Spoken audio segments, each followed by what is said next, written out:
Praise the lord. ఆత్మీయ జీవితాన్ని బలపరచుట కొరకు ఒక చిన్న మాట మనం బైబిల్లో చూసినట్లయితే రోమియోలకు రాసిన పత్రిక 12వ అధ్యాయం 16వ వచనంలో ఒక శ్రేష్టమైన మాట ఈ విధంగా వ్రాయబడి ఉంది. ఏమని అంటే, హెచ్చు వాటి యందు మనసుంచక తగ్గు వాటి యందు ఆసక్తులై ఉండుడి.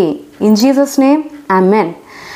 హెచ్చు వాటి యందు మనసు ఉంచక తగ్గు వాటి యందు మనం మనసు ఉండాలని ప్రభు ఆశపడుతున్నాడండి.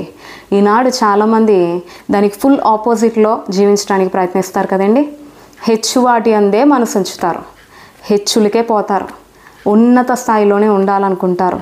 నేను అందరికంటే ఉన్నతంగా ఉండాలి, అందరికంటే నేను హెచ్చుగా ఉండాలి, హెచ్చుగా ఆశీర్వదించబడాలి అని కోరుకుంటారు. తక్కువ వాటి అందంటే ఇష్టమే ఉండదు. లో క్వాలిటీ అంటే ఇష్టం ఉండదు, లో ప్రైస్ అంటే ఇష్టం ఉండదు. అన్నీ హై క్వాలిటీ, హై లెవెల్ ఇష్టం ఉంటుంది చాలామందికి.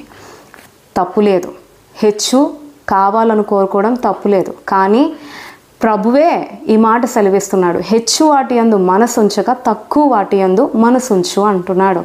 ఇదే దేవుడు మరొక చోట మరొక మాట అన్నాడు. ఏమని అంటే, నేను తగిన కాలమందు మిమ్మల్ని హెచ్చించినట్లు నా బలిష్టమైన చేతి క్రింద దీన మనసు కలిగి ఉండు అన్నాడు. దేవుడు నిన్ను నన్ను హెచ్చించే దేవుడు. ఆయన హెచ్చించాలనే కోరుకుంటాడు, ఆయన హెచ్చిస్తాడు కూడా. అయితే మనం ఏం చేయాలో తెలుసా? హెచ్చు వాటిలు యందు మనసు ఉంచకూడదు, కానీ దేవుడు హెచ్చించే వరకు, తగిన కాలమందు ప్రభు హెచ్చించే వరకు ఆయన బలిష్టమైన చేతి క్రింద దీన మనసు కలిగి ఉండాలండి. మనందరికీ తెలిసిన భక్తుడు దావీదు తన జీవితంలో ఎల్లప్పుడూ హెచ్చువాటి యందు మనసు ఉంచాడా? కాదు. దావీదు తన అన్నలు ఒక ఆర్మీలో ఉన్నప్పటికీ తన కుటుంబంలో అందరికంటే ఒక తక్కువ పని చేస్తున్నాడు. ఒక గొర్రెలను కాచుకుంటూ గొర్రెల వెంబడి తిరిగే ఒక కాపరిగా జీవిస్తున్నాడు. అయినప్పటికీ దావీదు నేను తక్కువ వాడిగా ఉన్నాను, తక్కువ స్థితిలో ఉన్నాను అని ఎన్నడూ బాధపడలేదు. కానీ ఆ యొక్క తక్కువ స్థితిలో కూడా ప్రభువుని మనసారా ఆరాధించేవాడిగా ఉన్నాడు, ఒక గొప్ప ఆరాధికుడిగా నిలిచాడు.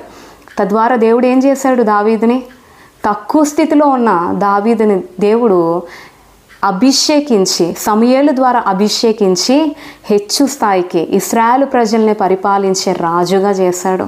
దావీదు అన్నాడు, కళ్ళలో కూడా కనలేదు నేను ఇశ్రాయేలు ప్రజల్ని పరిపాలించే రాజును అవుతానని. ఆయన ఎల్లప్పుడూ హెచ్చు వాటి అందు మనసు ఉంచలేదు, కానీ దావీదు తక్కువ వాటి అందే మనసు ఉంచాడు. ఈరోజు దేవుడు నీకు నాకు నేర్పిస్తున్న పాఠం కూడా అదే. మనం దేవుడు హెచ్చిస్తాడు, మనల్ని హెచ్చించాలనే దేవుడు ఉద్దేశం కలిగి ఉన్నాడు. అయితే అంతటి వరకు మనం ఏం చేయాలంటే తక్కువ వాటి యందు మనసుంచి ప్రభువునే వెంబడించి ప్రభు చిత్తాన్ని నెరవేర్చే వారిగా ఉండాలి. తద్వారా దేవుడిచ్చే హెచ్చును పొందుకోవడానికి ప్రయత్నించాలి. అటువంటి గొప్ప